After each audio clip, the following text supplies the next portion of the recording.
welcome to Grill Talk on this beautiful September chilly. Can you say that together? Beautiful and chilly? It is, because and chilly, it's sunny, but the wind has a bite to it. Yes. So we are doing cross-rib roasts, and as we get into fall, everybody loves to do that Sunday roast or Friday roast or whatever day it is that you like to do it. We've got a cross-rib roast. We had them on sale last week. I know we sold an awful lot of them, so either you guys all ate them on the weekend or you have them sitting in the freezer wondering, okay, what do I do with it now? Anyways, we have lots in stock. We're running the sale this week again, and we are going to be doing a cross-rib roast on the grill. This is something you can do in the oven as well, but we're going to use the Heath Rowell's garlic butter. Okay, those two words together, Wayne, are just heaven. Yes, garlic and butter. Yep. And so we are going to use the mustard just as a bit of a carrier. We're going to season it up. We're going to put it right on the grill. I got it running at 250 right now, so that we can maybe kind of get a bit of smoke on it before we start really pushing to get the internal temperature up to where we want it. So we're going to be starting off with the mustard here. So people, they don't always understand the idea of the mustard carrier. So you don't taste the mustard. I use it a lot. You know, mustard is one of those nice condiments that don't have any sugar in it either. That's exactly so it. So if that is a concern, that is one you don't need to worry about. Yeah, so this is just so that the spice... Yes, you get a little more of the seasoning sticking on it. And so we're just going to get a nice little layer on there. And again, so easy. Yeah. No major prep involved, except maybe bringing that roast to room temperature so that it's... We let it warm up a little bit here, and it's still a little cool to the touch, but... So this Heath Rowell's garlic butter. Now, first ingredient is salt. So we're going to not be as generous as we would maybe on a spice that doesn't have salt as one of the main ingredients. Yep. We just want to get a nice little coating on it.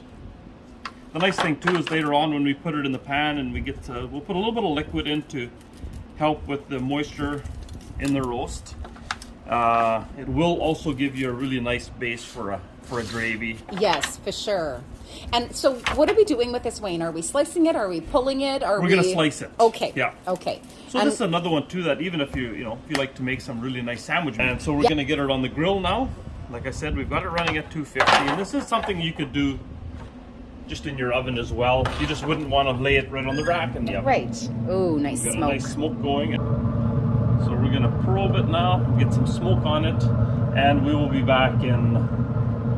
It'll be a real short time on the camera, but it'll probably be a couple hours. Okay, sounds good. Okay, thanks, Wayne. So tell us a little bit about the cross rib roast. Like, what part of the beef does it come from? It's from the front shoulder. You'll often see in recipes it'll ask for like a chuck roast. The cross rib is part of the chuck, which is the front shoulder. So you got the blade and the cross rib. Okay. The cross rib generally is a little leaner. The blade roast will have a little more marbling in it. And so I like the cross rib roast for doing a sliced roast. Although even the blade roast can be very good for that. Blade roast can also be used for doing like a pulled beef. Okay. And so it is typically used as a pot roast, slow cooking. Okay. And watch the temperature. We're gonna shoot for about 145, and when we pull it and let it rest. Okay. We have a medium finish on it, and we'll let it rest, and then we'll slice it with it. So we're just over 130 now. We're going to pull it. We're gonna leave the probe in, and we're just gonna quickly move it into my pan here, and I've got about a quarter cup of water or so in there. And we're just going to let it finish off because we want to hit around that 145 rest because it will keep climbing for a bit. All right. So we're going to hit about 145, then we'll let it rest for a bit. Okay. We've got a little bit of water in there just to give it a little bit of steam to help keep moisture on the roast. Okay. So we'll see you back in a few. Okay, so we pulled it at 145, and it was about 2.5 hours. Yep. The last half hour was tented with a little bit of moisture in there, and we let it rest for about 30 minutes, and we are now at 155. So we're at a medium well, And so we're gonna see what. It smells really Yes, good. Yeah. Oh, And wow.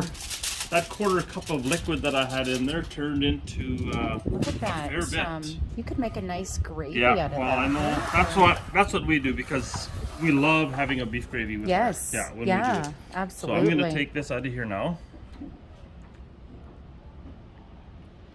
Okay, so let's get slicing here. Well, a lot of juice in there. Yeah, oh, it looks good. We've got a nice smoke ring going.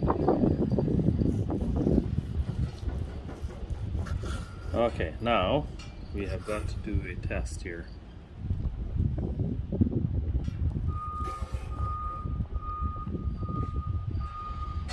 First bite. Okay, so that's now from the end. So that's Okay. a well done. Okay.